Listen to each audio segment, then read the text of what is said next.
A gente começa nosso papo sobre política hoje falando sobre um estudo feito pelo Instituto de Tecnologia de Massachusetts, nos Estados Unidos, que concluiu que as notícias falsas se espalham muito mais rápido nas redes sociais que as notícias verdadeiras. O cálculo é que seja algo em torno de 70% mais rápido.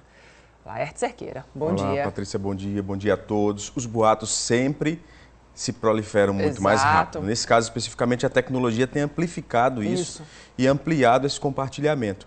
Fora isso, tem o teor mais afetivo, mais emocional das notícias falsas. Claro. E isso gera, de fato, uma mobilização maior. O que a gente precisa entender é que, muitas vezes, essas notícias falsas prejudicam pessoas, empresas, e, nestes casos, quem repassa está ajudando aí a cometer um crime. Processo seletivo simplificado para trabalhar no SAMU. Não é necessário ter experiência. Salário inicial de mais de R$3.000. Ótima oportunidade, não é? Só que não é verdade. Não passou de uma notícia falsa espalhada por grupos de um aplicativo de mensagens. Uma informação que não é verídica, né? A gente sabe que no momento não está havendo nenhuma contratação, nenhum meio de entrada e pessoal de funcionário. As notícias falsas podem causar confusões e também danos graves. Foi o que aconteceu com esta pizzaria, depois de um boato que circulou de celular em celular.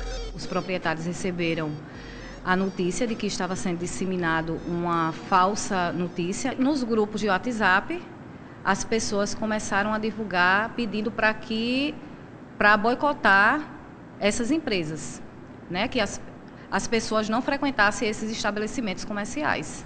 O resultado no faturamento foi evidente. Por ser um feriado prolongado, né, de final de semana, e que se esperava um resultado, né, de aumento de lucro, né, na verdade houve uma diminuição no lucro da empresa, pois as pessoas, os clientes, até clientes fixos, clientes fiéis, não frequentaram o estabelecimento em decorrência dessa fake news. Sejam de cunho político ou não, as notícias falsas são observadas por especialistas. É o que acontece nesse grupo de trabalho do Centro de Informática da UFPB. A gente percebe por conta do sincronismo, de como as informações estão sendo difundidas nas diferentes redes, nos diferentes subgrupos dentro dessas redes, que existe realmente alguma articulação que tem características de profissionalismo, etc. Mas existe também um fator muito grande orgânico, né, que a gente também tem que conseguir aí distinguir durante esse processo de mineração desses dados. Mas, afinal de contas, o que é que a lei diz sobre quem produz e espalha notícias falsas? Será que tem alguma punição prevista para isso? Vou responder nas hipóteses previstas do Código Penal. As mais comuns, um crime de calúnia, ou seja, dizer que alguém cometeu um crime sem ter cometido, injúria, que é ofender a honra e idoneidade de alguém, e a difamação, que é uma injúria mais grave, é você ofender a honra de determinada pessoa. Esses fatos já geram também a possibilidade de indenização por dano moral. Aí a indenização vai variar a depender do grau de conduta. E nesse período de eleição, o Código Eleitoral prevê possibilidade de aplicação de multa para quem difundir conteúdo sabidamente inverídico. Além de danos morais, pode haver danos materiais, como aconteceu no caso da pizzaria. Pode sim pedir daquele agressor, daquele que publicou ou difundiu as notícias falsas, o prejuízo que foi experimentado, além do dano moral pela ofensa à imagem daquele estabelecimento. O fato é que a notícia falsa só se espalha porque alguém leu e repassou sem checar se era verdadeira. Está muito complicado, porque é muita notícia que chega ao WhatsApp, geralmente não dá para você distinguir se é falsa ou é verdadeira, né? Acaba repassando sem nem saber. Acaba repassando sem nem saber, verdade, é isso mesmo. Você acha que é fácil de distinguir uma falsa de uma verdadeira? Só se a pessoa estiver muito antenada, porque senão a pessoa se deixa levar. E aí acaba repassando. Exatamente. Procuro ver a fonte, né? Porque sempre a gente encontra na fonte, a gente sabe se é verdadeiro ou falso, né? Se a fonte é confiável ou se não é. Isso, verdade. Vier uma notícia assim meio sem pé, sem cabeça. Eu vou procurar saber o motivo. Tem que checar, né? É. Como é que você faz para saber se uma notícia é falsa ou verdadeira?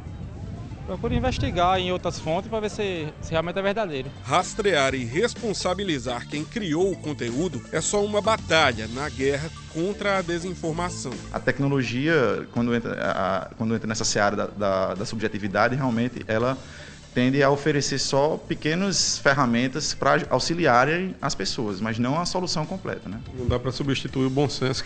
O bom senso ainda não foi automatizado. Infelizmente. Não é algo fácil, não, porque é preciso várias frentes de combate do próprio usuário, que precisa realmente se comprometer com uma boa informação, porque tem que lembrar que a informação compartilhada errada de maneira irresponsável gera efeitos nocivos para as pessoas. Tem que, de certa forma, confiar no jornalismo profissional, que tem tentado combater isso e, obviamente, vai ter em algum momento recursos tecnológicos, ações tecnológicas para dirimir, para diminuir o impacto disso, mas acho muito difícil.